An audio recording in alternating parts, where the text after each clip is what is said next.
చిరకాలము నాతో ఉంటానని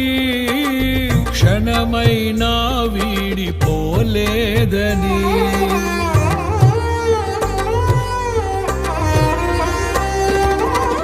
నీలో నన్ను చేర్చుకున్నావని తండ్రితో ఏకమై ఉన్నావని